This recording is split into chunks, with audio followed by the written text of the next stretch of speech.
I see Dr. Urfi is on. Hello, Dr. Urfi.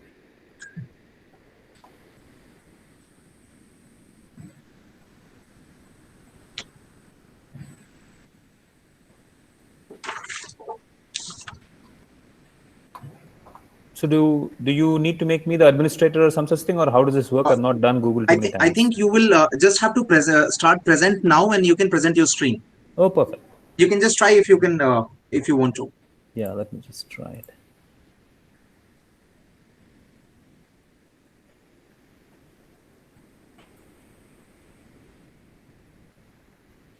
Can you see it? Yeah, we can see your presentation. So I think you can stop presenting now, and we can start first and then later. Okay. Perfect. So a very good afternoon to everyone. I would like to welcome the coordinator of the Center for Earth Studies, Dr. Anindita Roy Saha, and the speaker of today's session, Dr. K.S. Gopi Sundar, all faculty members who have joined here, and participants in this special lecture session under the theme Biodiversity and Conservation in the online course on Ecology, Environment and Sustainability. I would request Dr. Anindita Roy Saha to address the meeting and welcome our speaker. Thank you, Naveen. Thank you very much. And good afternoon to everyone. It's our privilege to have Dr. K.S. Gopi Sundar amongst us today in the course that we are running on Ecology, Environment and Sustainability. We are through the course, so the participants are aware of the vision and the mission that we have in the course. So I'm just trying to give a brief to Dr. Gopi Sundar about the course that we are running here. It's an online certificate course on ecology, environment and sustainability that we are running at a time when the whole world is going through a crisis. And we thought this is perhaps the best time for us to stop, introspect, revisit our anthropogenic activities and try to think what we can do and how we should think for our future. So that is why we thought we will have a spectrum of ideas and specialists, experts in these areas of ecology, environment, so that we can start thinking for our own existence, the situation that we have created for ourselves. And the role of ecology and ecological balance and environmental protection is understood by everyone, perhaps the best, the most, during the period that we are in. We are very honored to have Dr. K.S. Gopi Sundar here with us, who is one of the leading experts in the country at this point of time. He has been the scientist and co-chair of IUCN, the most prestigious name that we attach with wildlife conservation. And he was the co-chair of the Species Information Service Specialist Group. His special area of focus is birds. We are also privileged to have amongst us today Dr. Abdul Jamil Urfi. These are the leading ornithologists of the country at this point of time, and we are really privileged to have both of you here today, sir. And I'm saying this to the participants, all those who are here, that this is a very rare privilege for all of us to have them here to discuss whatever comes to our minds regarding wildlife conservation in general and birds in particular. The theme on which Dr. Gopi Sundar will be speaking here today is about conservation outside protected areas. And that is where you and I, we all can actually play a role. It's the society, which is very, very important because ultimately we are also the stakeholders. So it's not only science, it's not only the state, but you and I, every member of the civil society, have a role to play. And I'm sure we will be benefiting, we will be gathering a lot of insights from today's talk.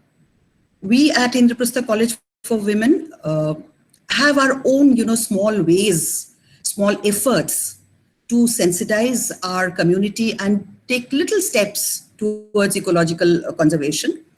The Center for Earth Studies, which is a research and learning center of the college, which is dedicated mainly to activities related to sustainable development, ecological conservation and environmental protection. We have taken some efforts, some small steps towards having, say, a tree census for the campus, birds diversity census for the campus. We have done these things. We have done a butterfly count. We have done a dragonfly count. So these are very small steps that we are trying to initiate in our college to sensitize our students and through them the larger community, the larger society, with the hope that this society, these activities will bring in societal change, maybe in small ways, but eventually towards a larger sustainable future for all of us on the planet. So it's once again my pleasure to have Dr. K.S. Gopisunder. I welcome you to Indraprastha College for Women, sir. Over to you. Dr. K.S. Gopisunder, Scientist and Co-Chair, IUCN Species Information Service Specialist Group. Welcome you to IB College. Thank you. Thank you. Thank you very much, ma'am. On behalf of the Department of Environmental Studies and the IP College community, I would like to extend my sincere thanks to Dr. K.S. Gopisunder for agreeing to deliver a talk in this session. It is my privilege to introduce him to all the participants. Dr. Gopisunder completed his Masters in Ecology from Pondicherry University, where he secured the University Gold Medal. He then joined the Wildlife Institute of India, where he worked on a project looking at the conservation status of the Sarus cranes. He completed his PhD at the University of Minnesota, USA. He has extensively studied the diversity of birds in Uttar Pradesh's farmlands. He initiated the first long-term monitoring program in Asia for the large water birds in agricultural areas, and the program now covers several districts in Gujarat, Uttar Pradesh, Haryana, Rajasthan, and lowland Nepal. He has been a National Geographic Fellow since 2009, has been an invited member of the State Board for Wildlife in Uttar Pradesh and Rajasthan, and was conferred the Carl Geich Award for Conservation for his efforts to bring attention to wildlife in agricultural areas. He is also the global co-chair of the IUCN Stork, Ibis, and Spoonbill Specialist Group, and currently has projects spread in Africa, Asia, and Australia. He also appeared on the list of 25 Smartest Indian by the Outlook magazine in the year 2013. Dr. Gopi, I would once again welcome you and hand over the session to you. Thank you, sir. Thank you, Naveen. Thanks to Dr. Saha, thanks to Dr. Tiwari, and of course, nice to have Dr. Urfi joining us on this session. So I'll just jump right into it because there's a lot of ground to cover. I figured that these opportunities don't come very easily, so we'll try and cover quite a lot of ground. So today I wanted to spend a little bit of time with colleagues who are already in academia and also with many of you who are students, and I wanted to talk about something that very, very few people in India are doing today, which is looking at farmlands, unprotected wetlands, and also the cities, and trying to figure out if these are habitats for birds. So a lot of the stuff that I will show today has not been published yet. Some of it has been published, so it will be a repetition to people who are familiar with the literature. But these are sort of subjects that are not being done in India, and I'm going to challenge some of the conventions that exist globally with respect to birds in farmlands, wetlands, and cities. So if you look at the map of India and you look at the area in which 99% of our annual budget for conservation goes in, it's about 5% of the geographical area. So these green patches that you can see all across India are where most of the money goes in, most of the attention and also the effort goes in for conservation. And the photograph that I have on top is the single species for which the vast majority of Indian conservation money goes in, and that's the tiger. So today I want to question that, because if you look at maps like this one, which is very different from the map you saw previously, the global human population density, you can see the purples and the reds that is around India and China. More or less the entire country is covered by human population density, which is the highest, not just in the region, but also in the globe. Similarly, if you look at maps like this, which look at global cropland cover, the area where you are, all the way from Pakistan going up to Bangladesh, that area is almost entirely converted to croplands. So those are the areas in which we pay very, very little attention to wildlife because we assume that there is very little wildlife there. And finally, another component that I've recently started working on is cities. And if you look at this map, you can see where the largest clustering of the cities are. And that again is South Asia, particularly in India, and China. That is where most of the mega cities, that is cities which have human populations of 10 million or more, are coming up and are expanding. Very soon, the Delhi NCR region is likely to become the largest urban area anywhere in the world. So these are the global sort of world records that India is beating. It's got the highest population, it's got the most converted landscape to croplands, and it's got some of the biggest cities. So when you relate all of these human-dominated elements and conversion of the land largely for human use, then that challenges your notion of wildlife conservation, saying, how can we do wildlife conservation here? And that's the question which has led most of my colleagues and most of the Indian efforts to largely focus on protected areas. Today, I'm going to challenge that view. So why should we look outside protected areas? So this, all the photographs that you will see today, except for the tiger that you saw with the protected area map, are shot outside of protected areas. So why should we look outside protected areas? Number one, they provide incredible conditions for wild species, especially in South Asia.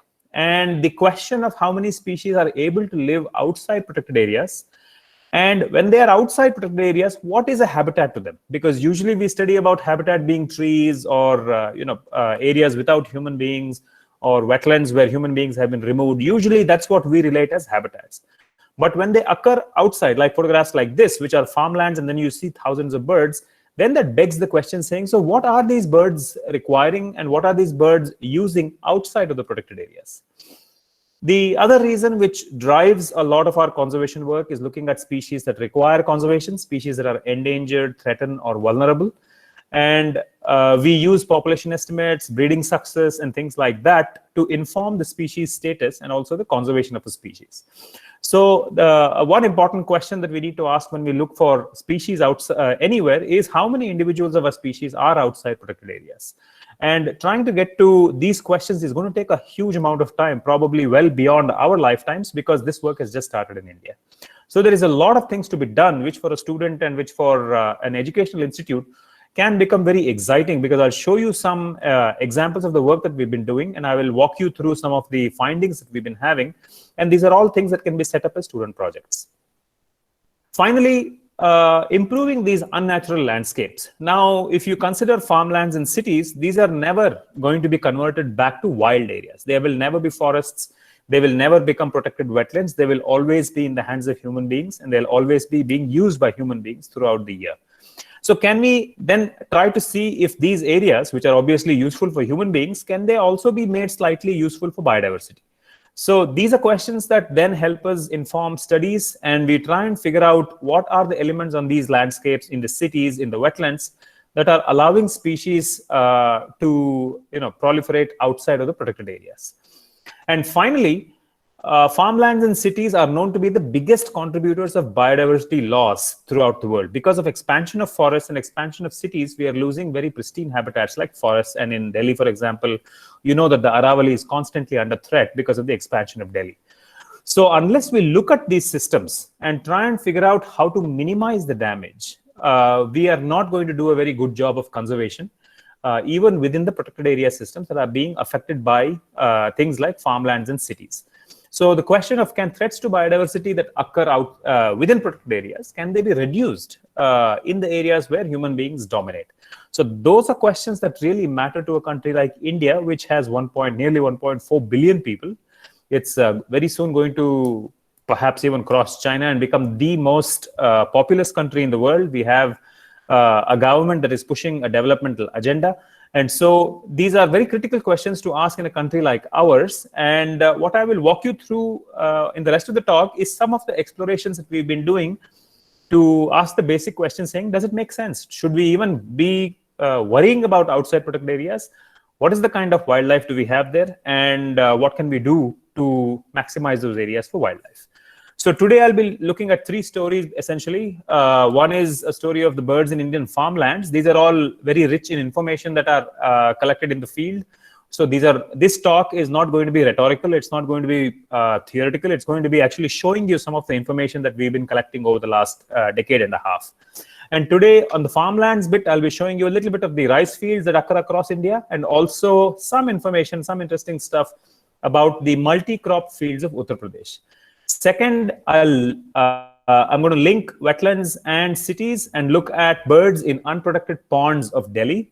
And finally, I'll show you some of the initial information we've been starting to build up about birds in Udaipur city and why it matters.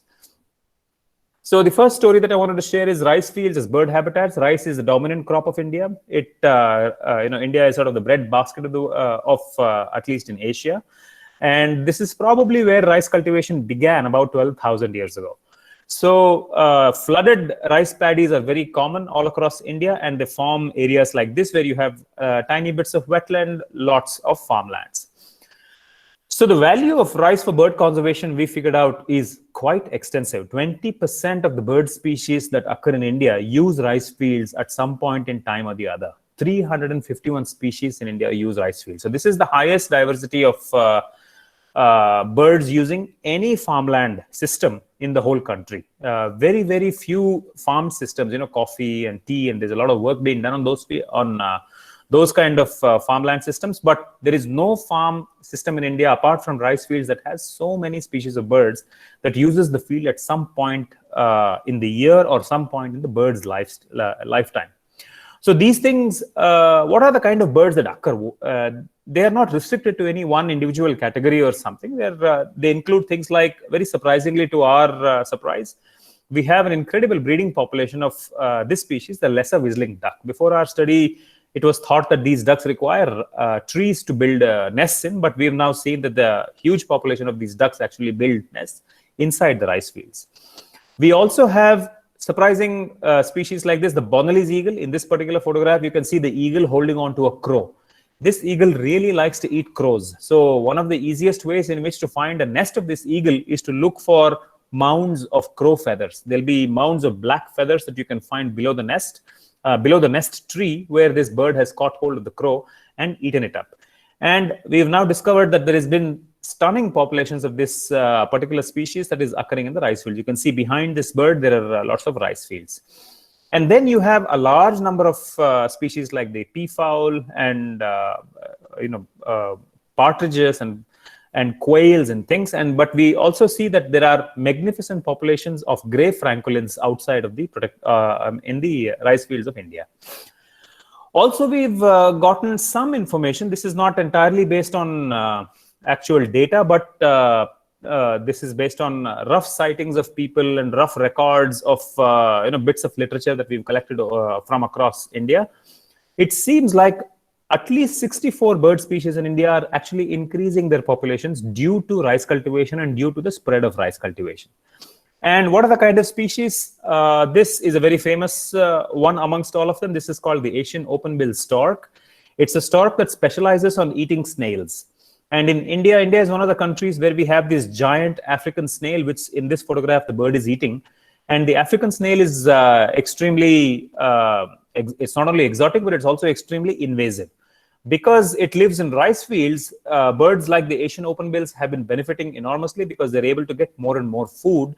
And the Asian open-bill is one of the very few large water birds in the world whose not only the populations are increasing, but also the distribution range of this species is increasing along with the rice fields.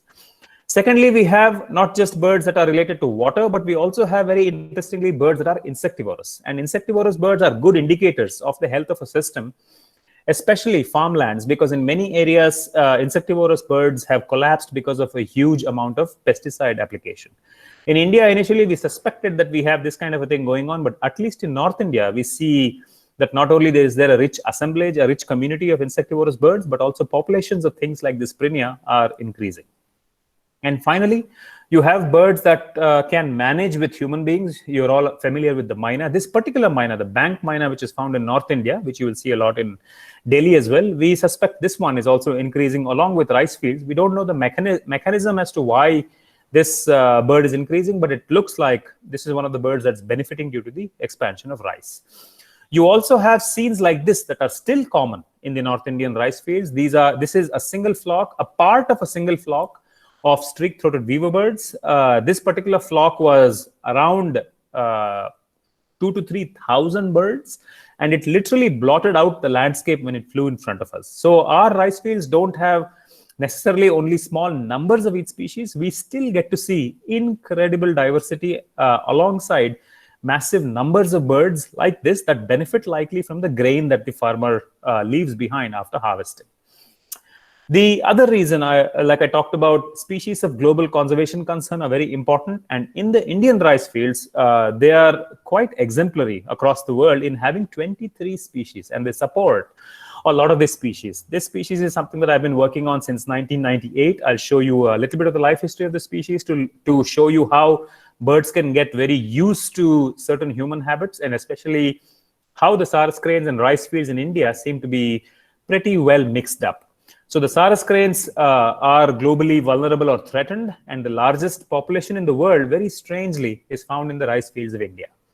The second one that we've seen is the black-necked stork. It is not a globally threatened species, but in India, it's a species that requires a lot of conservation assistance. I've been studying this bird in Australia as well with my colleagues, and there the population is incredible. But in India, it looks like this particular bird requires rice fields, and it requires the support of farmers and trees to breed. And it's a fantastic bird to be studying because it's entirely carnivorous. So it looks like our rice fields are able to provide foods, not just for tiny insectivorous birds, but also for 4.5-foot birds like the black-necked stork, which require nearly 1 kilo or 2 of meat, which includes fish, frogs, snakes, every day. And finally, we recently found out that this bird, which everybody thought was super endangered. They thought that this bird was less than 35,000 in number across the world. We recently found out that this particular bird loves rice fields. It lives very happily in rice fields. And we were able to prove that this bird is not only 35,000, but it's actually to the tune of 2.5 lakhs. So the population estimate of this bird has grown because we started to work in rice fields. Previously, people used to work only in areas like Bharatpur or forested areas like Corbett. And everybody was under the impression that this bird stays away from human beings. As you can see in this photograph, that's not true. They live in Indian villages, they live in Indian towns, and they are now even started to breed in cell phone towers. So going out into the wild has also helped us contribute globally to understanding bird species whose habits was not very well understood. So to give you a little bit of a glimpse as to why it is well worthwhile to work in rice fields and why you don't necessarily have to always go to a forest to get a good wildlife experience, I wanted to share with you some of the very interesting habits of the Sarus cranes that we've been studying over the last 20 years or so. In this particular picture, you see 2 birds that are calling. That's a bonded pair, and cranes live for a very, very long period of time. They live for 70 to 90 years in captivity. They are very long-lived birds, almost the same age as human beings. And in the wild, we suspect that once they form a pair bond, they don't really split up. So they are monogamous. And in these photographs, the 2 birds that are calling are a pair that is giving a unison call, and the bird that's walking away is a neighbor that had come into its territory. And the birds that are calling, the male has its wing open and the female has the wing closed, and that's the only time we can make out the male from the female. Otherwise, they look very similar. So in areas which have very high densities of Sarus cranes, like Uttar Pradesh, some areas in Haryana, some areas in Gujarat and Maharashtra, scenes like this are very common in the morning, where cranes go to their neighbors. They go to all of their neighbors once every morning and do a behavior like this. The pair on the left is giving a unison call. It's telling the bird on the right that this is our territory, you cannot enter here. And the birds on the right are pretending not to hear. So this is called a displacement behavior. They're pretending that these birds don't exist because they are in their territory. So there is an invisible line here that demarcates the territories, and they're all in rice fields. So you have this kind of activity going on throughout the year in places where Sarus cranes exist because they're resident birds. So this is what the territory of a Sarus crane would look like. You can see very easily that rice really matters to them. But when you see at the base of the photograph, you'll see a much darker vegetation, and that is actually a small patch of wetlands that many farmers leave behind in their fields, from where they remove grasses, they remove other things to feed their cattle. And those are the small bits of wild patches that is adequate for the Sarus cranes to build its nests.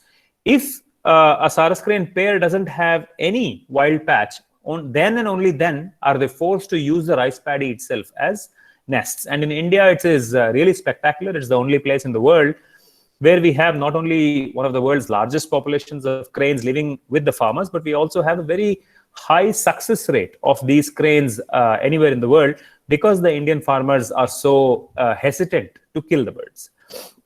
So these cranes are very aggressive. This is the reaction of a male when we visited the nest, and you can see on the right-hand side there is rice, on the left-hand side there is rice, and there's a tiny bit of wetland in which it had built its nest. So after they hatch the nest, they take care of the chick, and because they make territories, it's a wonderful system for us to study, because we can visit the pair year after year, or even within a year, we can visit it repeatedly to see if it has managed to raise, how many chicks it has raised. And for endangered species, breeding success is a very important parameter. And having a system like this, where you have entirely territorial cranes which live for such a long time, is just a fantastic thing that we have right in our backyards. So non-breeding cranes, they form flocks like this. You can see that it's rice paddies all the way through. There's a tiny wetland bit in the middle of the rice paddies, which the cranes are using for roosting in the night.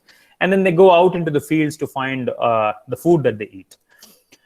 So in the yellow districts that you see inside this gray area of the map, so this is Haryana, this is just below Delhi, this is Etawah, this is Lucknow, here we have Rajasthan, and here we have Gujarat.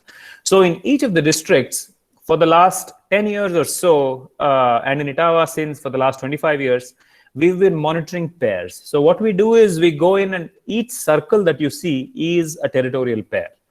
So because they are territorial, just by location, we can make out what the population of this particular thing is, because they're found in different locations. And every year we make maps like this. So this is just for Etawah, where you can see that birds either managed to raise a chick or they did not. When they did not raise a chick, we have the empty circles. And when they managed to raise 1 or 2 chicks, you have the colored circles. So every year we're able to keep a track of what is the breeding success of the Sarus cranes around the country. And you can see from this map that there are some areas where the cranes don't raise chicks too much. So for example, in southern Etawah here, consistently cranes don't really raise too many chicks. And then you have a central, sort of north central area in Etawah where cranes are able to raise chicks regularly. So we are not then able to find out which pairs require our conservation assistance.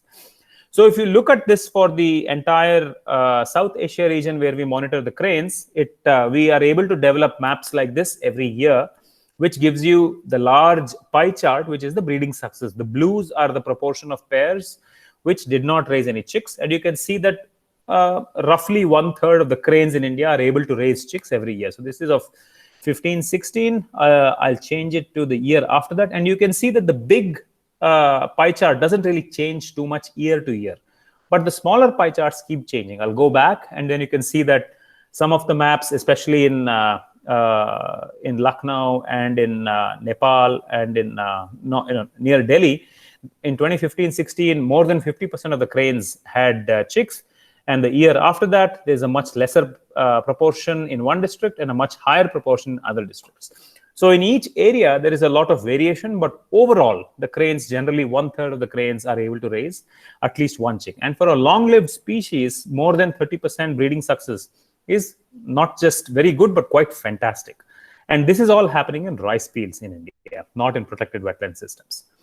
So I wanted to introduce you to the concept of guilds. Guilds is a very nice concept which tells us how to put birds into groups. So for example, if you take the 1,300 birds species that are found in India, and you put them into habitat guilds, that is, which bird is found in woodlands, which bird is found in wetlands, and so on and so forth. If you take the whole of India, this is what the graph looks like. And you can see that the proportion of species in India are largely in the woodland area. And wetlands and grasslands are also quite important. So this is how the habitat guilds of birds of the whole of India look like. So if we look at just the rice fields, then you see a slightly different picture. Not surprisingly, a lot of the woodland species vanish from the rice fields. But we see a massive proportion of wetland species and a massive proportion of grassland species and some of the other species. So what it tells us is that rice fields in India are providing a habitat which is very similar to wetlands and grasslands. And both of these habitat types are the rarest habitat types and the most endangered habitat types in India. So this gives us quite an interesting opportunity to, using a crop field, there is potential for us to actually work on species that are attracted to very rare habitats like grasslands and wetlands. So this is work that is now leading us to believe that it's potentially probable in India for us to try and bring back some species that seem to be declining using rice fields rather than using their original habitats. We've not started too much work in that regard as yet, But in the photographs, you can see that the blackneck stork has got 4 chicks in the background. Those are the chicks that have just hatched, that have just left the nest. And before we started our work, it was not known what the breeding success of blackneck storks are in India, except for a small population in Dudhwa and a small population in Bharatpur. But now we are seeing that the breeding success of blackneck storks anywhere in the world is actually highest in the rice fields of India. And that is something that really is begging the attention of a lot of conservationists and a lot of ornithologists as to how birds that are carnivorous like this are able to produce so many chicks every year. So there's another way to look at gills, and that is what is the kind of food that the birds eat. So we call them as feeding gills. So you have piscivores that eat only fish. You have carnivores that eat anything that is meat. You have insectivores that eat insects, and so on and so forth. So if you look at all of India, most of the Indian birds are insectivorous and omnivorous.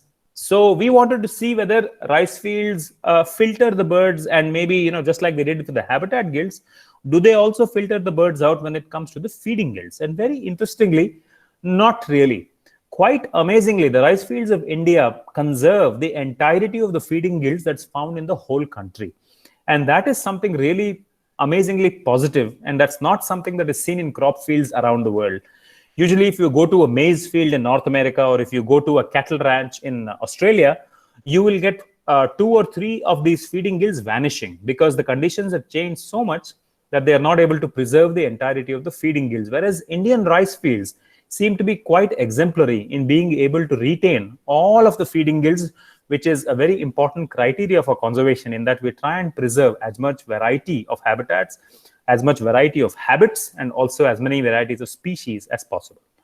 So these are some things that tell us very compelling evidence that Indian rice fields are not only producing food for all of the countrymen, and also being exported as our exchequer balance, but they're also quite by accident or because of the way in which the Indian farmers do the farming, they're also providing incredible ecological service by able to host literally hundreds of bird species. One of the reasons why rice is so nice for the birds is that there is a whole lot of variation in the kinds of habitats. So this is a sketch that one of my friends, colleagues, and mentors, Dr. Subramaniam, produced, and we've published this in a paper that looked at how important Indian rice fields are for birds. And you can see that from his illustration that if you move from the left to the right, it shows you the different stages of the growth of rice. So if you start in the left, that's when the fields get flooded. Those are very important for insectivorous birds. And then when the farmer starts to flood the fields, they become very important for wading birds like sandpipers and stilts and herons and things like that. And then when they start to plant a little bit of the rice fields, then they're very, very nice habitats, especially in the south where they have rice even in the winter, for a lot of birds to look at food. And when the rice itself becomes very big, like you see almost in the right extreme here, then they provide nesting habitat. And a lot of the birds in India are actually able to nest in rice paddies around the country. So this is work that has just begun.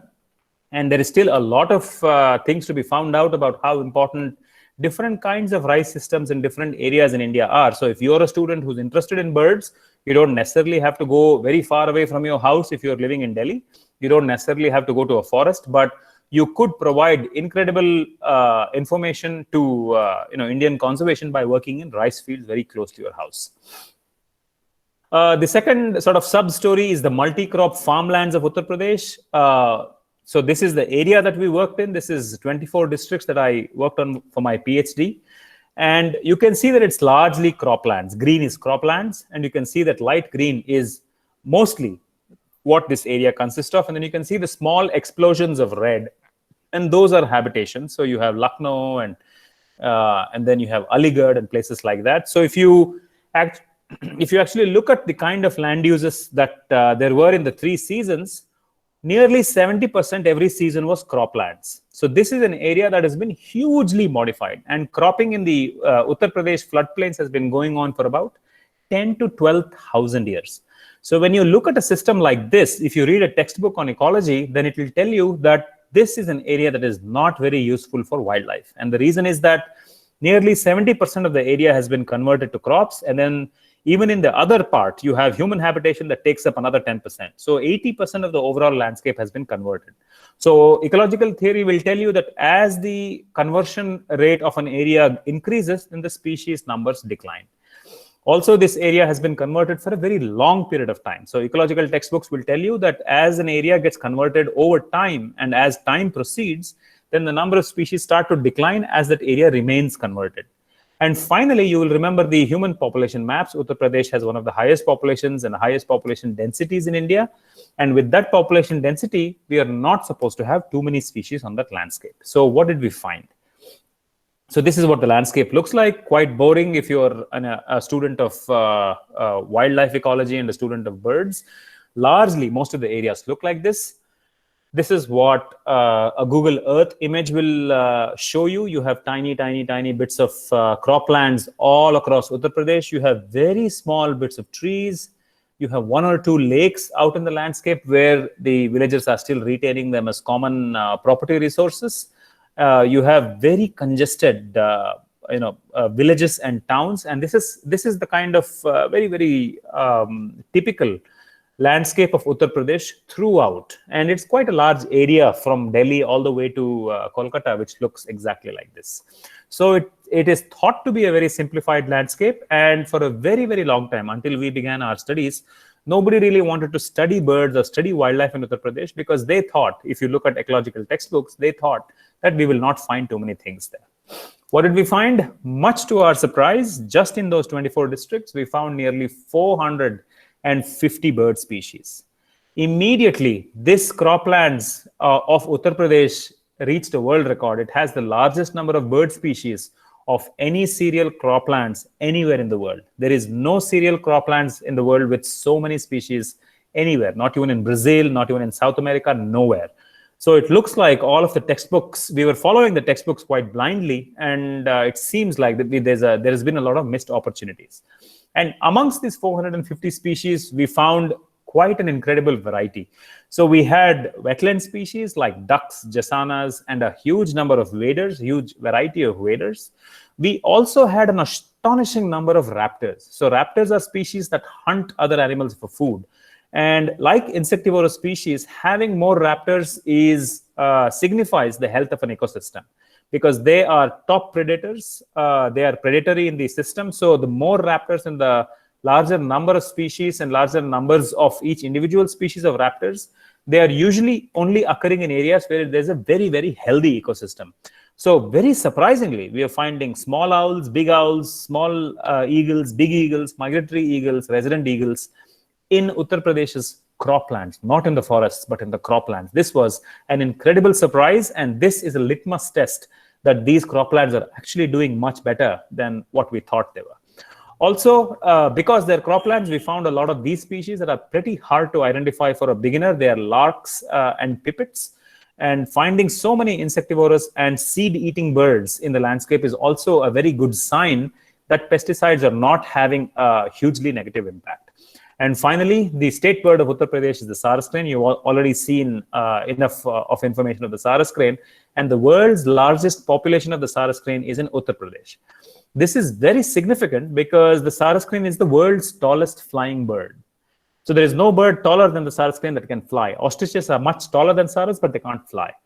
So having such a large bird and having so many individuals of such a large bird in an area is indicative of something that is working in that system that allows these birds to remain along with the croplands. And India has multiple world records in its croplands, including the world's largest population of the world's tallest flying bird. And then we had fascinating experiences with birds that are very, very poorly studied. We know almost nothing about these birds. We found incredible populations of birds like this one. It almost looks like a painting. It's called a chestnut bittern. Almost nothing is known about this bird, and very, very few sightings are available from some of the protected wetland reserves. But if you go to Uttar Pradesh, you get flocks of 30 or 40 chestnut bitterns that take off in front of you. And Uttar Pradesh is potentially a living laboratory for us to do a huge number of work on figuring out what these birds need, and also just trying to see incredible, crazy-looking birds like the chestnut bittern. We also discovered that the gray-headed lapwing is found everywhere, all across the floodplains. When I started my work, eBird and citizen science, things like that was not very common, and the gray-headed lapwing was thought to be found in very few places across India. I discovered that they're actually found all across the Gangetic floodplains, and now with eBird and other stuff, we've had additional information to show that these birds are actually quite widely distributed across India. And finally, we had very strange sightings. The Eurasian curlew is thought to usually be found in sea coasts, but we found incredible, very, very interesting populations of Eurasian curlew feeding in the wheat fields and rice fields of Uttar Pradesh in the winter months, October to March. They were actually feeding on the agricultural fields, which is a very odd and very unusual thing because these birds don't usually occur in fields. So the question that then, of course, comes to mind, obviously, is what is it that is allowing this species diversity? What is it that drives species diversity in Uttar Pradesh's farmlands? When can we tend to see more species and when can we tend to see less species if you measure factors? I won't go into the details, but I'll just show you the broad findings of what we got. More species were found when we had more remnant habitat patches. Now, remember, these habitat patches are not there for wildlife. These are patches that are there primarily for human beings, primarily for cattle, primarily for things that are related with human beings. Despite those patches being maintained in very, very tiny patches, and despite those patches being maintained entirely for human use, they still had an enormous effect in improving the species diversity all across the Uttar Pradesh's farmlands. So you had patches like this, which was fairly, let's say, accidental because you had the small stream and you had an area which was very, very difficult to put agriculture in. But you can see that the village comes all the way to the edge. You can see the mango trees.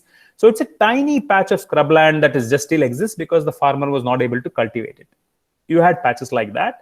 But you also had patches like this, which was formed because of farming. So these are the ancient canal systems of Uttar Pradesh that was built by A.O. Hume in the 1800s in Etawah and Mainpuri. These canal systems are still active. The sluice gates that he built are still active. They've just been replaced. The metal has been replaced. But you can see on systems like this, in the background, you can see that the rice paddies make it a very, very monotonous landscape. But having these tiny grassland patches, trees and other stuff because of irrigation canals and because of small activities that are actually being done to increase agricultural activities, quite ironically, those things also increase the species diversity in Uttar Pradesh. So it's quite a fascinating landscape where the different things that they do to improve agriculture is also improving the overall landscape for bird species. So these species are quite diverse. So if you look at species that benefited from habitat patches, you had species like the lesser golden-back woodpecker. So more number of trees that you saw in an area, you had larger numbers of this particular species. It benefits enormously through woodlands because we saw from the aerial photograph that woodlands are quite rare in Uttar Pradesh today. But interestingly, we also had a lot of wetland species, including species like this green sandpiper, which is a wintering bird to India. They also improved even with tiny additions of very, very small patches, like what the Saras cranes required to make nests. Even if you had tiny patches like that, the number of species that increased was quite amazing for wetland species. And finally, and perhaps not surprisingly, is species like crows and mynas and house sparrows that were associated more with human habitation. They also increased when the amount of human habitation increased. So that was quite interesting to see across the landscape. The second thing that drove the species diversity in Uttar Pradesh is the intensity of rice cultivation. Now, this is a very important element that people have studied around the world, where as the amount of rice in an area increases, what it means is that it's becoming more and more of a monoculture. So on this map, on the lower part of the map, you will see that as the areas get darker, those are areas that had more and more rice. They had very little other things. So this is called intensity of rice cultivation. And in Uttar Pradesh, what we found was, in addition to habitat patches being a positive influence, we found that the degree of intensification of rice was a negative influence. So you had both positive and negative working, and in balance, they seem to be still supporting hundreds of species. So some of the species that are affected by intensification, so wetland species like the white-throated kingfisher, they declined as the amount of rice increased. That was very interesting because we thought it would be the opposite.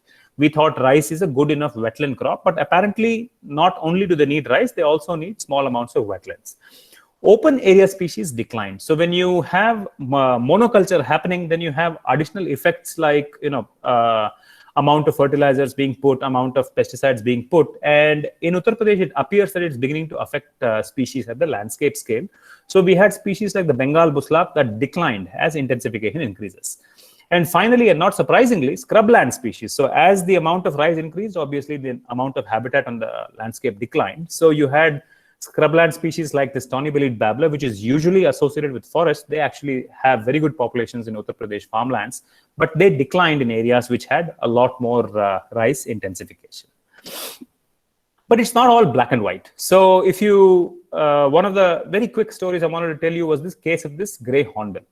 So in the case of the gray hornbill, they like trees. And as you can see from photographs that I've put up there, trees are only found along roads and very little around villages. So we had an opportunity to actually test how good Uttar Pradesh is if you only monitored roads versus if you monitored the rest of the landscape. And this is a bird that really worked out to be a very stark example of how we have to pay attention to the bird requirement and not just do science for the sake of doing science. So this is what the road looks like. If you go in, it looks very different from the landscape that's outside, which doesn't have any trees. So are roads useful to assess bird status? Because in India, many scientists, they do bird counts using roads. So what I want to show you is for the gray hornbill, we probably need to be a bit careful before we use only things like roads. So we computed something that's known as probability of occurrence, which is as the probability of occurrence increases, usually the number of birds is also very high. So if you use only roads in the 24 districts, this is what the probability of occurrence looks for gray hornbills. You can see they're pretty high. They're all in the darker areas. So it gives you an impression that the gray hornbills are doing very well. But if you do systematic sampling, not just on the roads, but everywhere on in the state, this is actually what the current density of gray hornbills is, which is very small. So we have to be really careful, even on such simplified landscapes, as scientists, when we go in and we want to see how good the landscape is for species. So some of the most abundant bird species were things like the common myna. You can see the occupancy map is nearly black. Bank myna, quite a lot, not really black like the common myna, but you can see that there are lots of blacks. The large gray babbler, surprisingly, it's an insectivorous species. It lives in groups. It was also very common. The plain prinia, like I already mentioned before, is doing very well. House sparrows are doing incredibly well. So all of this mythology that you read in newspapers that house sparrows are declining, absolutely not true. In Uttar Pradesh alone, there are tens of lakhs of house sparrows. And finally, I showed you a photograph of the black-breasted beaver. They're also doing really well across Uttar Pradesh. And these were the most abundant bird species. These were the birds whose numbers or whose densities were the highest in Uttar Pradesh. So you can see that the kinds of birds that were most common include things like house sparrows that are known to associate with human beings, but they also include things like black-breasted weaver birds that are known to associate with reedlands, which require wetlands and stuff. Also, we have species like the large gray babbler and the plain prinia, which are insectivorous birds. So you have quite a nice diversity of birds which are still found in tens of lakhs at the very minimal across this landscape. So it is not a very usual cropland landscape like everywhere else in the world. So finally, I'll come to the birds in cities. I'll show you a little bit of the findings that we got in Delhi's ponds and also some of the findings we've been getting in the city of Udaipur, which is a fairly unique city, which I'll talk about in a bit. So this is work that's being done by my PhD students, both in Amity University and in Sukhadia University. So why should we bother about birds in cities? Cities are so crammed, so full of people. They're expanding, they're increasing. But the thing is, they're not going anywhere. They're going to be cities. They're never going to be converted. So we probably need to be paying attention to them. And unlike cities in other developed areas, I worked a lot in the US. I worked in through students and colleagues. I worked in Africa. I've also been working in other countries in Asia and also now started working in Australia. And one thing that stands up about Indian cities is that they have a lot more character compared to the cities in developed countries like Europe and America, especially, where cities are, they don't really have any character. They're just entirely buildings with a few artificial trees and stuff like that. So the question that I had for myself was, do Indian cities differ from those cities in having suitability for birds? Also in India, as many of you who are from Delhi will know, cities are not entirely concretized. So if you walk around Delhi, even if you take a kilometer walk, you can find a small grove of trees in a temple, you can find a small wetland pond, you can find a small bit of grassland that's been left behind because development has not happened. So you have tons of these remnant patches all across the city, even in India's capital city, which is a mega city. It has got more than 10 million people living in it. So the question we wanted to ask was, these remnant patches, are they of any use? Because we've heard from ecological theory that we need really big patches to help birds. So we looked at ponds. And ponds are described as wetlands that are less than 5 hectares in size. So they're very, very tiny. So this is the first study of ponds in the whole country. And this study we did inside Delhi. And much to our astonishment, we found hundreds of ponds inside Delhi still existing. In fact, there is a policy in Delhi that ponds should not be converted, but they use ponds mostly for putting sewage and industrial waste and things like that. But photographs like this are still possible every winter. Here you see a lot of the wintering ducks using a pond, which otherwise people would not go for bird watching. So we had a large variety of ponds. We had ponds like this that had been entirely cleaned up. It had been concretized, it had been deepened, and it was beside a stadium, as you can make out from the lights. You had things like this. Of course, many of you will be familiar with this one. It's in one of the biggest parks. So you had these artificial islands that had been created, and we found that these islands are very, very good to increase the bird numbers in Delhi's ponds. Then you had ponds like this, which was largely for fisheries and sewage, but you have fields and buildings beside it. And then you have ponds like this, where buildings have crept all the way to the ponds, but you can see on top of this pole, you still have seagulls coming right into Delhi, continuing to feed on ponds like this, which also have a lot of domestic birds. What did we find? Using Delhi's ponds, we found more than 180 bird species. That was mind-blowing, because ponds are very, very tiny. Large birds and other things don't necessarily use these things, and we were expecting around 100 species or so. And this was done using systematic sampling. So they did one circle around the pond. It was time restricted. We went only once. Anything that is done scientifically is done with a methodology that can be repeated. So with one-time sampling in just 39 ponds, we found 180 species of birds, which is completely mind-blowing. So it included birds like this. We had avocets. We had large birds like the painted storks. We had moorhens, which eat grass. We had endangered species like the ferruginous poacher. This is a bird that is thought to be declining around the world. And of course, we had resident species like the spot-billed ducks. We also had birds like this one that I've just come up. It's a bird that comes to life in dawn and dusk. It's called a thickney. And then we had a large variety of birds like this. The raptors is a shikra. This is a hoopoe. And this is a bird that requires trees, the barbet. And we had a huge number of wading birds like this particular sandpiper. So we had quite a large variety of birds. And if you look at, you remember the guilds that we looked at with India versus rice fields. Here, what I've shown you is birds in ponds are in dark, and the lighter bars are all the birds in Delhi. So if you take all the birds in Delhi versus the birds that we found only in ponds, again, not surprisingly, we found that most of them are wetland birds. So it is overrepresented by wetland birds, highly underrepresented by woodland birds, but we also had a lot of cosmopolitan species like crows and peacocks and mynas and things like that we call cosmopolitan. They were proportionally much higher using Delhi's ponds. And when you looked at them in terms of feeding guilds, again, Delhi's ponds, even though they're tiny, they're just a small proportion of Delhi's surface area. They have preserved the entirety of the feeding guilds of all of the birds found in Delhi. There are about 417 species found in Delhi over the last 4 decades. And this is incredible finding that tiny remnant ponds, which are usually very dirty, which are heavily visited by human beings, incredibly disturbed, they are still able to retain practically the entirety of the feeding guilds that is found in the whole of Delhi. This was an incredible find.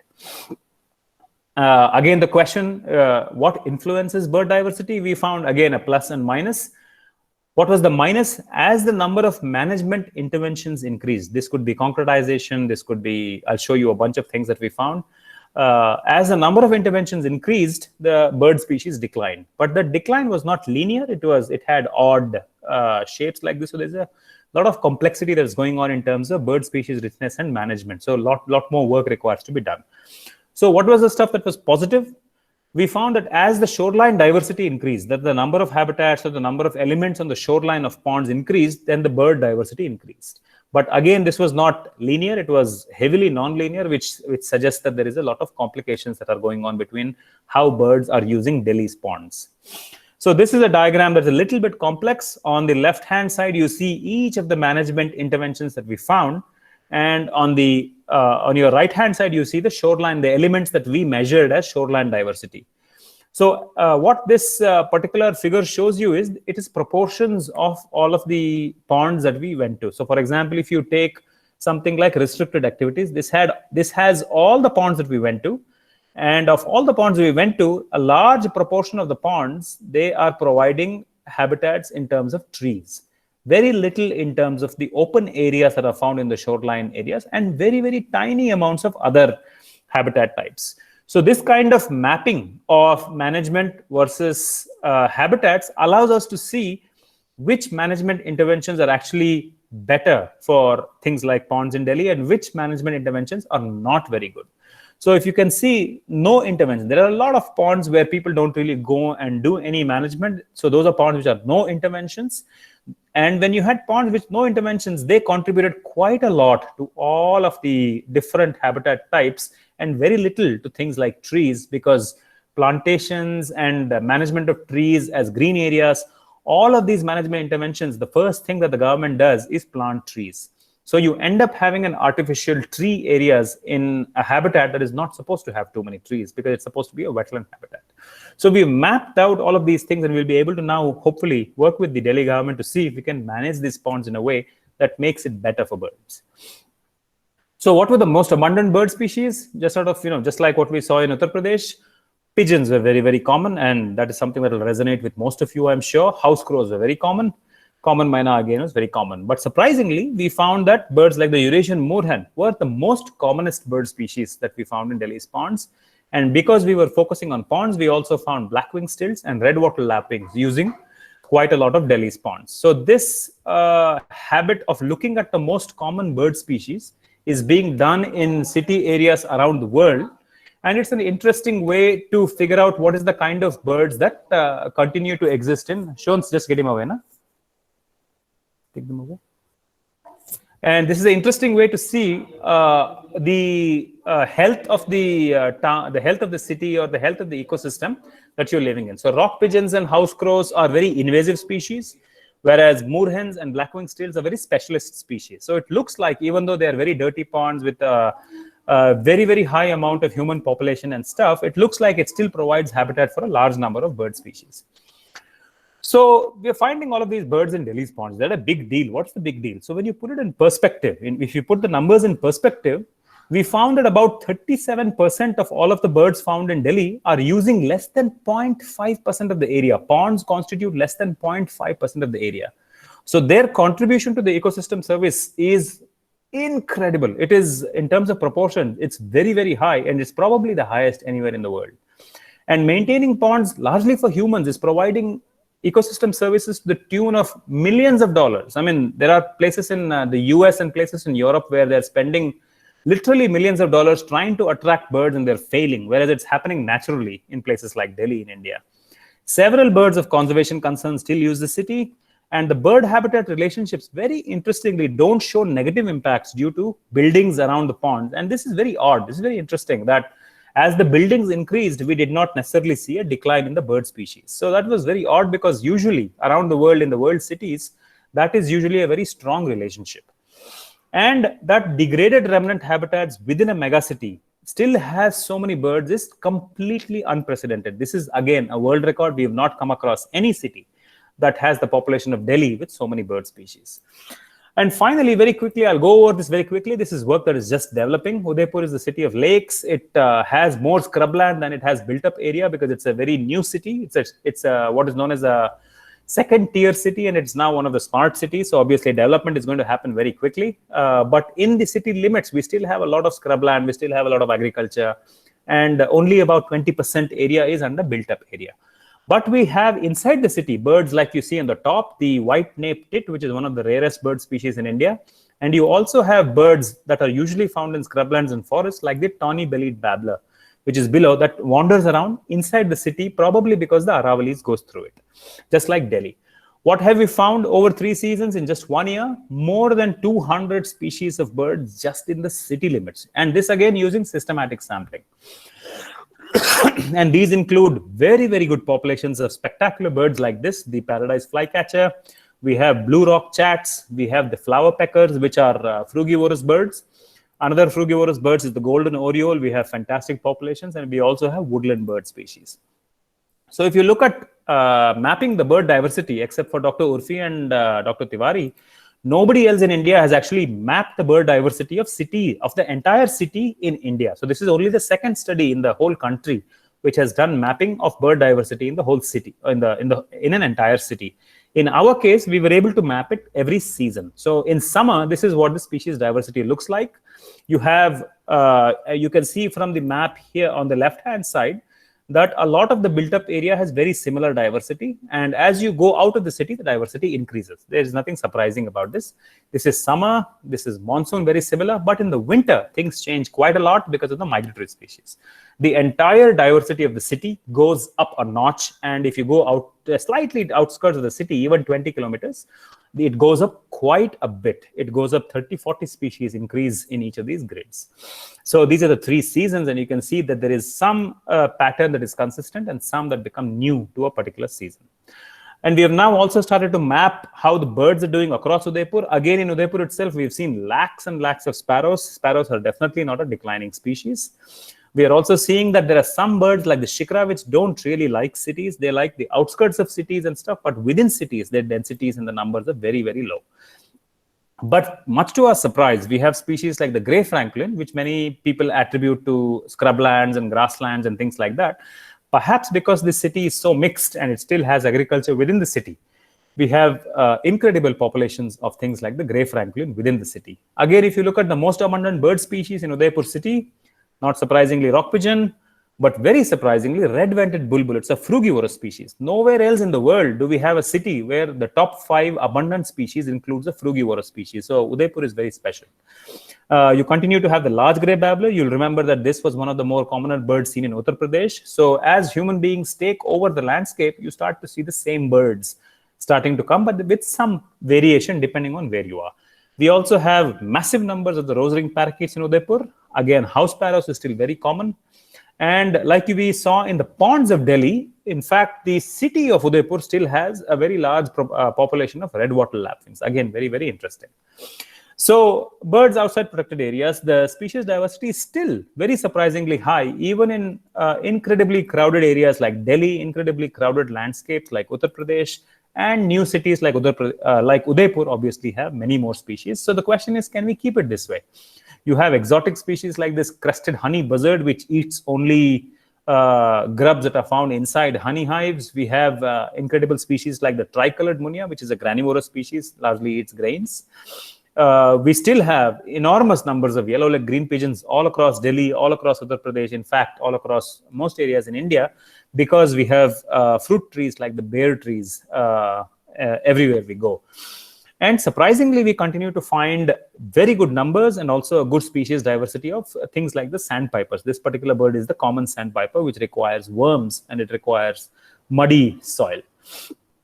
So the majority of the populations that we are seeing of many species, things like the sarus cranes, things like the black-necked storks, like the munias, like many of the top 6 abundant species that I showed you, the majority of the population of those species now we are finding out are not in the protected areas of India, but outside the protected areas of India. So we are talking about hundreds of species whose largest numbers are found outside protected areas. So these systems are actually very, very important for us to pay attention to and to maintain it. And one of the big questions that we are now asking is, how do we keep these species common? They are common today, but how do we keep them common? And that's not a trivial question.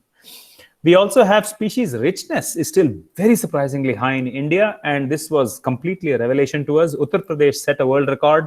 Delhi has now set a world record. The ponds of Delhi has set a world record, and also the birds of Udaipur are now setting a new world record of any two-tier city anywhere in the world in having the largest number of species. So we are having world records in a country that also has the world record of some of the biggest amount of disturbances and biggest amount of human populations. So why do areas with so many human beings, such a lot of conversion, such a lot of elements that are directed at human beings, the question is that why do these areas still have such a high number of species? We have found some of the answers. I showed you some of the answers of things that we measured, but a lot of the answers are still waiting to be discovered. Several species of conservation concern. For example, our activities in the rice fields helped us prove that woolly neck storks are not a bird of conservation concern. It's actually a very, very common bird, and now we have successfully removed it from the endangered species list. But we found out that birds like the black-necked stork in India are actually very heavily critically endangered, but they're still doing pretty well in areas with rice. Is it possible for us to incorporate conservation goals now? Because a lot of these areas are private areas, a lot of these areas are owned by people for producing things for human beings. So how do we then start to incorporate conservation goals, which usually requires us to remove human beings? So that's a very interesting question. Also, this novel interaction, that colorful graph that I showed you of the management interventions and the habitats, and it's very, very complex stuff that's going on. But they're also very novel. They've not been seen in other cities. They've not been seen in other human-dominated landscapes. And it's for the first time that we are noticing that these things are happening around the world. And this is happening in our backyard. But we don't know if these patterns are widespread. Do we have novel interactions like this everywhere in other places in India, in the farmlands, in the cities? Or are they textbook oriented? Because the textbooks say a lot of things, but we are seeing that the textbooks don't really hold good in India, and which is very interesting. So should we now be seeking generalities, or should we be developing city-wise plans or landscape oriented plans? That's a big question that we need to answer. And finally, I leave you with the question saying, should research and conservation agendas continue to ignore these novel habitats? Because right now we don't spend any money in conservation of birds or conservation of any wildlife outside of protected areas, except very, very small things like the floricans and the bustards and species that are of very, very critical conservation concern. So I'd like to thank a lot of people. Uttar Pradesh, of course, we had a huge number of people working. In Delhi, we had a large number of people working along with Amity. And in Udaipur, I'm now working with a whole bunch of people. I'd like to thank you guys for inviting me to give this talk, for your very, very interesting sounding series of seminars. I'm hoping to attend as many as possible. And if people want to get in touch with me, you can either ask Dr. Tiwari, or you can get in touch directly with me. Thanks so much. I'm happy to take questions.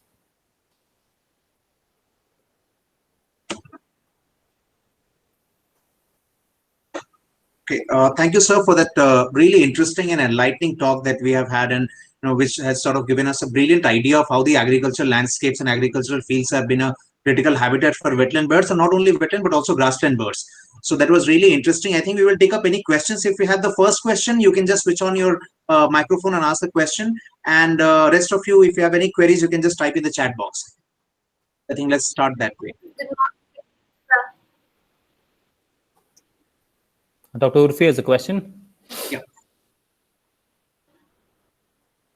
Should I read it out? No. Yeah, sure. Hello. Wonderful to see and listen to your presentation. No doubt, biodiversity outside the protected areas is becoming increasingly significant in today's context, and you have brought about this reality very effectively in your talk. As you showed, the bird diversity is quite high in areas such as cities, urban ponds, agricultural fields, etc. My question is, do you think some legislation is required for more effective conservation, say in the Wildlife Protection Act? So that's a very meaningful question. We've been exploring that quite a bit. So now in the ponds of Delhi, for example, there is already very strong legislation. So the Delhi Action Plan, which is through 2025, very clearly states that water bodies that are more than half a hectare cannot be touched for development. That is the reason why we still continue to see more than 500 ponds in Delhi. But alongside that particular policy, we also have a policy in Delhi, for example, which says that these ponds are to be used for sewage maintenance and for putting garbage and for things like that. And the reason for that, I suspect, is that they just don't know that these habitats are also very important for wildlife. I'm hoping that studies like this will help them understand, and we can add on to existing policy. Similarly, if you look at wetlands and grasslands outside in the farmland areas, there's a lot of community-based conservation strategies that go on, and by law, it is actually illegal for you to convert any grassland or wetland. Unfortunately, we don't have the following of the law. We have all of the policies that we need. What we need is strengthening of capabilities to get those policies followed. And that's part of the reason why we continue to see such a huge amount of wildlife, I think, in the Indian context.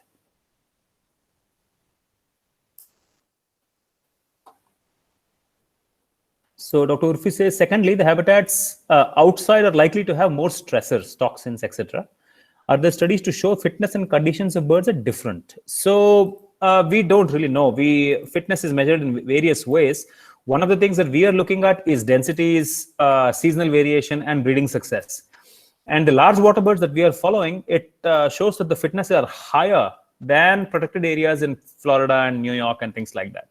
So in our case, it seems like even though we would suspect a lot of pesticides and things like that in farmland, it may be that the monsoon, especially in the North Indian floodplains, may be diluting a lot of the stuff for the chemicals. However, it may be important to look at things like insectivores, because wetland birds become semi-omnivores once they get out of their breeding season, except for obviously specialized species like painted storks and things.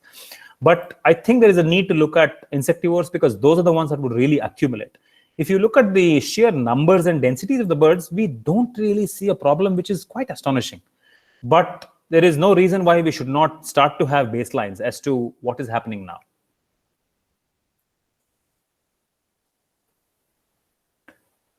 So Dr. Tiwari, do you want me to take the questions myself? I can do that. Yes, you can. Sure. Okay. Priya has a question. One second, let's go up. Who has? Priya Suman. I think it is. There are two questions before the second question Dr. Urfi asked. Yeah. Okay. This is about that. In Delhi, such a good species, is possible that Delhi can increase these counts if more and more water. Yes. So what we found, I showed you those graphs. The two main things that we found was as the management interventions increase, the bird diversity declines. So clearly, with more management, we get more artificiality introduced. So you get them being turned into gardens, you get exotic plants being introduced. You also get concretization of the shorelines. So those things are not very good for birds. Also, a lot of the places which don't have visitors and which don't have stuff are actually much cleaner than the areas that have visitors and things. So areas that have visitors and areas that are used solely for sewage, if we can revise a bit of the policy to stop reducing that or to increase the cleaning or things like that, it's very likely that we will actually get a much higher diversity of birds. It's already a world record. Delhi now has already a world record, but it's possible that we will actually get much higher records of not just numbers of species, but also numbers of each individual birds. Absolutely. So it's quite a crazy system. I don't understand what's going on. I really didn't expect these results, but it's quite fantastic what we're getting. So Narendra says, there were 17,000 birds that died. What's the reason behind it? No idea. I haven't a clue. I mean, there's very, very few testing that went on. There were birds that were sent to test for botulism and other things, but it came back negative. It definitely was not avian flu. I don't know. It could be, it may not be interconnected in the sense that we don't see such die-outs, in most wetlands in the country which see a lot of visitorship. It's very likely to be a reason that is specific to that particular wetland, but that's again a guess. Right now, unfortunately, because of the wildlife laws and because of how difficult it is to get samples and things like that, very little research happens when we have die-offs and things like that. And unfortunately, those reports are not very useful. I really don't know the reason why so many birds died. Sharmista Rage, as we know that agricultural lands increase, forest declines. So is there any change in bird nesting pattern? We don't know. We really don't know. I mean, these are questions that, many other countries have been explored for decades. So the work that I showed you is just one small team, one small organization working. We need, if you go to, let's say you go to New York, for example, just the New York City has got management plans that has had work over the last 30 years. And it has had 300 teams working over the last 30 years, just New York City. But in the whole of India, we've had just Dr. Urfi's lab and my lab that have done anything on cities in India and which have enumerated birds of any city. So there's a long, long, long way to go to be able to answer these things. So somebody says, Momita Dixit says, if water bodies are not clean, sometimes it might cause pollution, but When it is cleaned, some species may be reduced. What is your suggestion? So cleaning is different from deepening and other things. So cleaning is removal of plastic, removal of dirt, sewage, and things like that. So that if you do, I think you'll automatically increase the bird diversity and bird numbers in any water body. But if you start doing things like deepening and stuff like that, those things have to be done very cautiously. Those have to be done pond to pond, because some ponds it may be good to do that, and some ponds it may not be good to do that, because wetlands are very complex systems. So in some areas, we've seen that when people did deepening because they wanted to create more areas, then they lost all the water, because the surface clay that was holding up the water, they broke through that surface clay and all of the water disappeared. So you have to be really careful when you do wetland management. Hello, good evening, sir. Am I audible? Yeah, tell me. Thank you for the amazing lecture. It was really, I mean, the findings were something I was not at all expecting, because we all are hearing that bird counts are decreasing, but this was really great. Yeah. So my question would be, sir, as you mentioned that wheat fields are, it's a great source where all the birds are feeding and they're having amazing habitats there. So do you think the government of India should actually take some actions for this, as in they can set up their paddy fields, which can be of dual use? So the researchers, etc., can actually stay there for study, and the farmers can actually cultivate there, keeping so that we, if the land is owned by government, then the researchers, etc., can also have more access to it, and we can ensure that the things are going well and the farmers are not actually harming the birds.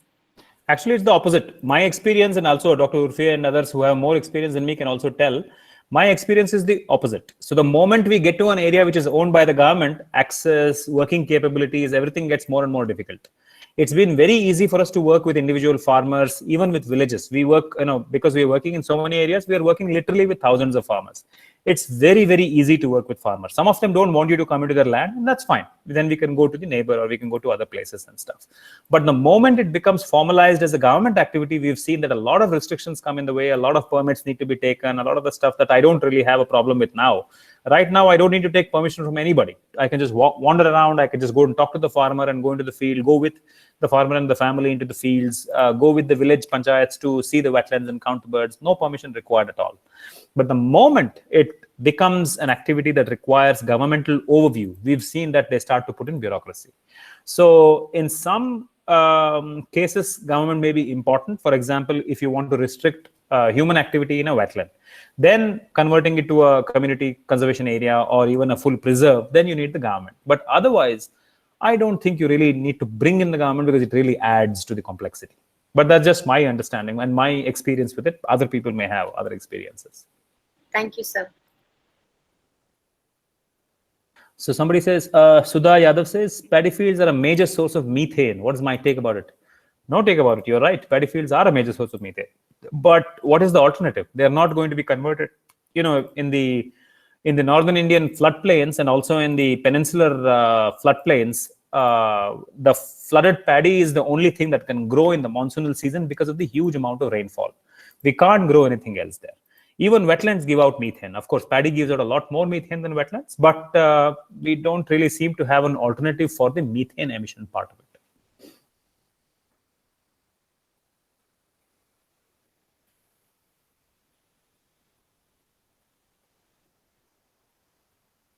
Okay, so do you have any more questions, any more queries from the participants? You can ask about individual species. You can ask about anything else as well. Anything? Nothing about the tiger, please. I don't want to talk about the tiger. So there is a question on dolphin. Dolphins. Dolphin sighting in Ganga River near Meerut city. Yeah, I mean, actually, it used to be very common, but now, so the river dolphins are usually blind. They have, when they're born, they have eyesight, but because of the huge amount of silt in most river systems, in the Amazon, in India, in Iraq, the Chinese Irrawaddy dolphin and the Indus dolphin, all of them actually become blind, or rather they lose full use of their eyesight because of the silt. It's really important, otherwise they can lose their, they can cause infections and stuff. So small eye slits are actually very common in the river dolphin. So it's not an unusual thing. So pesticides and chemicals affect bird populations. We don't know. So we've just started studies which are, as you can see, very, very basic. We need to do much more detailed stuff. And we need a lot more universities to get involved across the country. And what we are seeing is that, in Udaipur, for example, I told my colleague here he wanted to work in Ranthambore and places like that. And I said, why don't we work in Udaipur? Because nobody has done anything in Udaipur. And what we found was something so exciting, so amazing. There are leopards everywhere. There are hyenas everywhere. Udaipur is just a fantastic city. And so now what I'm doing is I'm trying to work with my colleagues, both younger colleagues and also older colleagues, saying that can we work immediately around us? And Dr. Urfi was, of course, he was one of the first people to start working in a city. He's been working for a long time on a single population and things like that, which nobody else has even come close to. So we need to just look in our surroundings and see how the birds are doing, and then we can get to answers of questions like this. So what? Good afternoon. Yeah. Saras crane population breeding is reduced in some areas. Why it is happening? Means as you mentioned in your picture, some of the areas the breeding it won't be taken place. Colored dots and non-colored dots. So why it is going on like that? It's mixed. It's not a single answer really. So many times it's to do with the amount of water that's left on the surface area, because water retention is very important for them. So the more grassland and the more tall vegetation that happens when the chicks are very small, then the chicks have places to hide. But if it's an area that is slightly dry, and there are a lot of variety in patchwork in the Indian landscape. So you have dry areas, you have wet areas in the same district. So usually in the drier areas, the Saras cranes are not able to raise chicks regularly. But because there is such a large population of cranes there, they are forced to make their territory in a suboptimal area, because there's a lot of fighting going on. Real estate is very serious business. So in some areas, we need to create an artificial wetland. And it can be tiny. It can be very small. It doesn't have to be very big. In some areas, they're very close to towns, and the dogs and other things are killing the chicks. And in other areas, some of the farmers want to scare away the cranes so that they can sell the land. So there's a whole lot of different things that are happening, which is not one single thing that's happening. So what about diversity in artificial green cover in crowded cities? Are they really instrumental in conservation? Don't know. We really need studies that can set up a good design to get data to answer such things. We don't know if artificial green cover is useful in crowded cities. We really don't know.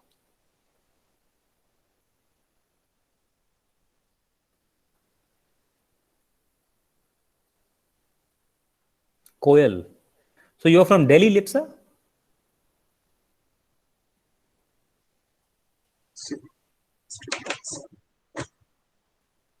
Odisha. Acha. Okay, Odisha might be different things happening there, but the crow population it seems like the house crow population is not doing very well everywhere. Nobody talks about it. People talk mostly about the house sparrows, but I am not sure of how the crow populations are doing in Odisha. But wherever the crows are declining, there you see much fewer koels, because as you might know, the koels are nest parasites. They don't build their own nests. They put their eggs into the existing nests of crows. So they are very closely related to whatever is happening to crow populations.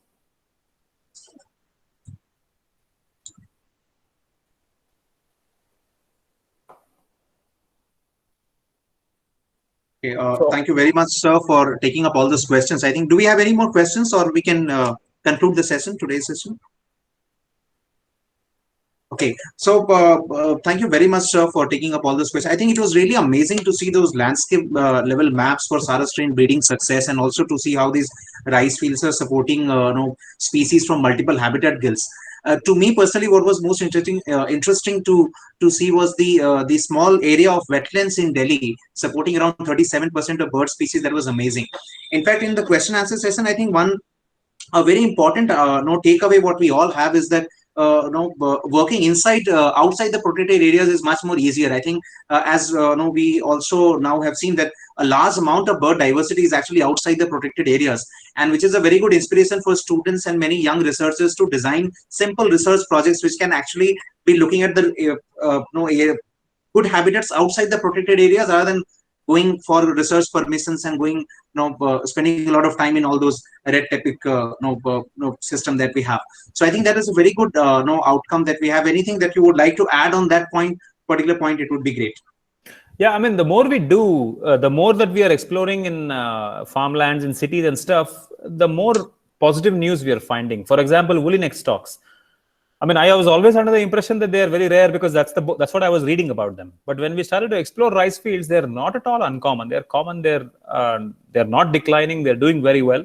So you may end up finding species that are currently thought to be endangered, but they're actually not endangered. Things like striated babblers we are finding everywhere. Yellow-bellied prinias we are finding everywhere. So you may actually end up in causing the endangered status of a species to decline.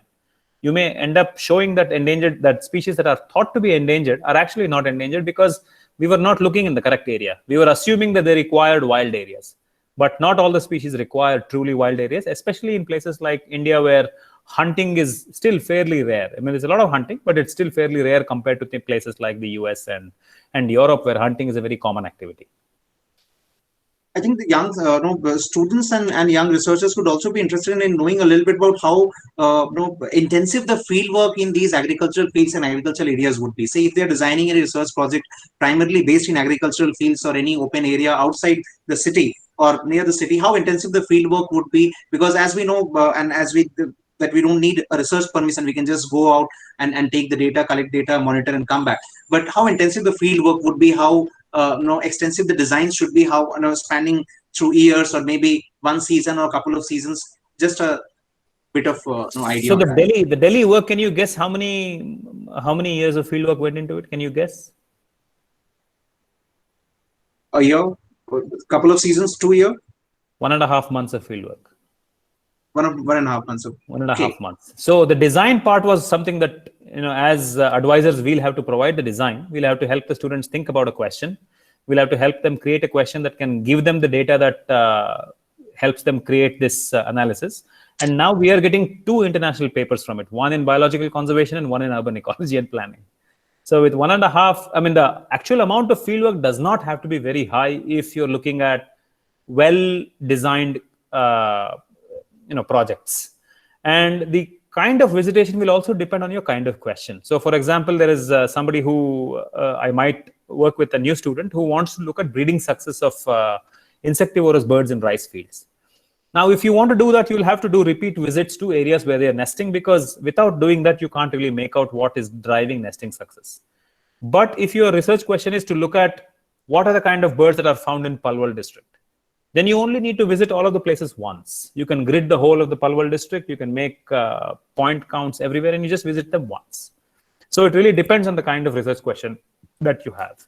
But it's not going to be, especially at a master's level and PhD level, it's not going to be that intensive or extensive to get information that is truly world class, because you can design it with a little bit of effort. The design part is, of course, what really takes the most of the planning and most of the mentorship. But the student themselves, they don't really have to spend too much time if you design it properly. Thank you, sir. Thank you very much. I think we have just one more question. I think that's the last question that we can take up from Bharti, if you can just read it from the screen. So how do we involve interaction with farmers to denote a mutual beneficial relationship to help? So what we do is, we generally don't interfere with the farmers and stuff, because we are not an organization that is obsessed with doing something. When we find an area where things are fine, we just let it be. We just go visit and come back. But only when you require to work with farmers. So we have to be very careful in India, because Western philosophy is largely about payments. So a lot of the conservation in agriculture fields around the world, it happens by paying the farmers to do certain things. Whereas in the Indian agricultural landscape, we are getting it for free. So conservation organizations are turning out to be one of the biggest risks for birds in Indian conditions, because they want to do something that their Western partners are telling them to do. They want to go and start paying farmers for keeping birds. They want to go and start paying farmers for doing certain things that they've been doing for years and years. So avoiding such things is actually much more important than working with the farmer. So a lot of my time goes into working with conservation organizations, preventing them from doing terrible things. Because these things, just because Americans and Europeans do it, it doesn't mean it should be done in India. In fact, we should avoid doing anything that the Americans and Europeans do, because they really don't know how to conserve their landscape. Whereas what we are finding out is that Indians and also some of the Chinese and African people are doing much better job than the Americans and the Europeans are doing. So we need to really rewrite the textbook. We need to start becoming a little bit more active in asking hard questions whenever somebody asks us to go in and do conservation interventions. I know it's a little bit of a tangential response to what you wanted, but hopefully it is a little bit helpful. So somebody is on the BHU campus. The red-vented bulbul and the lapwing are very common-looking birds. Yes. So Delhi, of course, the lapwing is everywhere.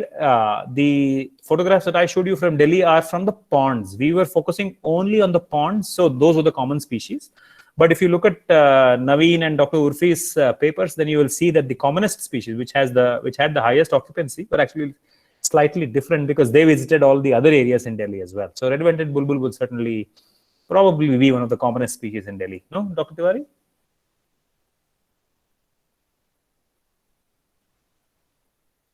Red-vented bulbul is one of the commonest species in Delhi. I mean, with Parayak kite being the most common red-vented bulbul and common manna, these are some of the most common species in the Delhi. Yeah. The absolute occupancy. Amazingly, Delhi occupancy, the fruit-eating yellow-legged green pigeon is actually quite high, which is quite fantastic. Yellow-legged green pigeon is quite high. Yeah, for a city to have a frugivorous bird so common is very unusual around the world. So Delhi is actually quite fantastic for these things. Because Delhi has a lot of fig trees in ficus and fig species, a lot of them. So I think they are supporting these frugivorous bird fantastically in an urban ecosystem. Yes. So there are a few more questions if you would wish to take them up. Sure.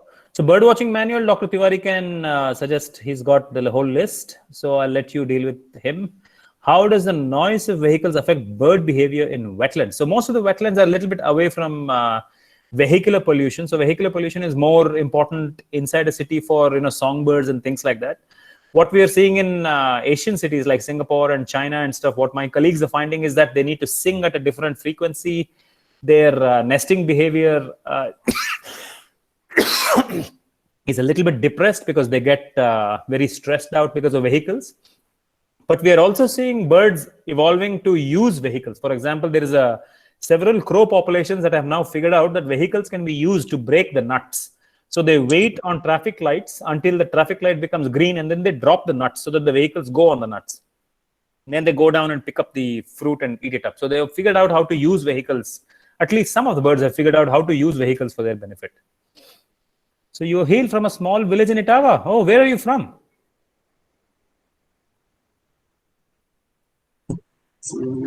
Bharti. Great. Which village are you from, Bharti?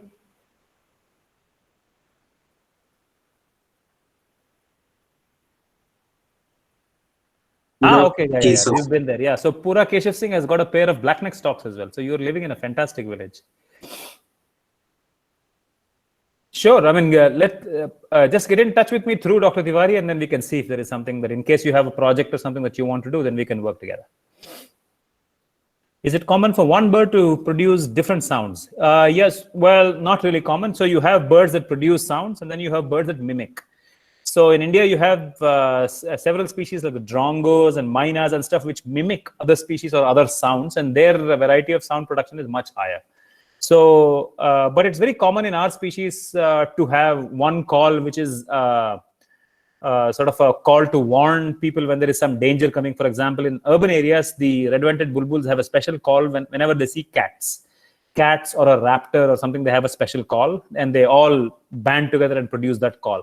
And then they have another call when they're communicating with each other and stuff. So it's not very uncommon to for one bird species to have multiple calls, which is what makes it slightly difficult for you to do bird watching, because you have to really pay attention to them and you have to make extensive notes, and over time you get more and more used to these multiple sounds. Thank you very much, sir, for that amazing talk, and then such a long question answer sessions that we had. I think it was really good to have you and to listen to all this interesting results coming from your studies was really amazing. So on behalf of the IP community and all the participants, I wish you my sincere thanks for accepting to be here and discuss with all those interesting things that you had today. We had a memorable evening, and I'm sure others have immensely benefited from all the discussions that we had. Thank you very much, sir. Participants may leave if they wish to. make sure that you also join tomorrow's. So the tomorrow session participants will start at 2:30 again, 22nd. Keep on checking the website for the schedule and make sure that you're there for that as well. Thank you. So I had a question regarding the assignments that you had mentioned earlier. Okay. Yes, Ambika. So what sort of assignments will we be given? The assignments will not be a very extensive one, but yes, you will have to do one assignment each in the 4 themes that we are going to have. So this first theme, biodiversity and conservation, I just wanted you to both us to have a couple of sessions already gone after we give you the assignment. So probably today or tomorrow you will have your assignment with you. So it will be a very simple assignment. You have to do it in a Word file and just mail it to the mail ID given there. So not very difficult one, but yes, you have to do something. The assignment would mostly related to what we have been discussing in these 4 days. So I think it is very important that you listen to all these lectures happening and to sort of have a summary of the idea that we are doing and that the discussions that have been going on, especially the question answer sessions. They are also very important, right? Okay, thank you, sir. So one more thing, do we have like a time limit for submission of the assignments? Yes, there will be. Last date you are asking? Yes, sir. So because I'm actually enrolled in an internship and it will be quite difficult to like do both the things simultaneously. So if possible, can we submit it in September? Because my internship ends in August. Okay. So we can, on a case-to-case basis, we may see, but usually, you see, there will be a last date with each of these assignments. The last day and the time duration given for the assignments will be very generous, and I think it will be very easy for you to meet those last dates. So don't worry, it will be a generous time span for you to complete your assignment. Naveen sir. Okay, thank you so much, sir. Hello. Naveen sir. Yes. What about the entrance test for next academic year in your college for girls? Entrance you are asking for about entrance in what? Entrance regarding next academic year, regarding PG. Next academic year. Okay, I think it's just today the entrance test dates have been announced. So it's just today itself. I am not sure that what are those dates and what are. So you have to check the Delhi University website. That will give you a clear-cut idea on what are the dates for different departments and colleges. Okay. We are from Telangana. Means is there a direct joining? Because nowadays it is not convenient to predict where to join for students' point of view. So is there? Yeah, I guess it is. I think they are organizing the entrance test in different centers in India. That's what I know as of now, but there is no clarity as such. I mean, just keep on checking the Delhi University's website. If I'll get to know something new, I'll let you know. Okay, sir. Thank you. Suchara. Yes, sir. Thank you.